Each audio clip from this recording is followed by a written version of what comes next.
Buongiorno e ben ritrovati con l'informazione flash di newsicilia.it.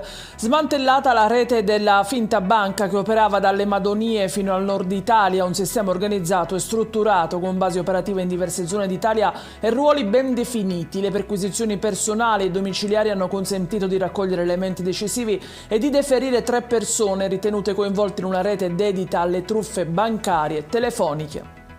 A Messina i finanzieri hanno posto sotto sequestro oltre 45.000 articoli tra prodotti di carnevale e giocattoli non conformi alle norme sulla sicurezza.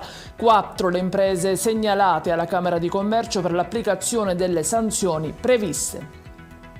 2 fratelli hanno invece rischiato di far saltare a Scicatena. Nell'abitazione detenevano oltre 260 kg di fuochi d'artificio illegali. La scoperta al termine di una perquisizione domiciliare informatica nei confronti di un 37enne e un 38enne, entrambi del posto e adesso rinchiusi nel carcere di Piazza Lanza.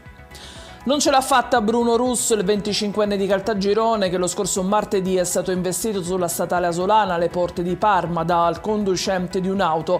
Ricoverato al reparto di rianimazione dell'ospedale Maggiore, il giovane si è spento ieri a causa delle gravissime ferite riportate.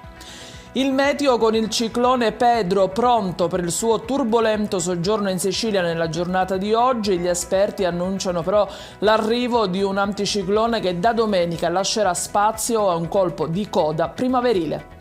Ed è tutto per questa edizione. Vi ricordo come sempre che i dettagli su queste notizie e molte altre li trovate sul nostro sito e sui nostri canali social. Grazie per averci seguito e buona giornata.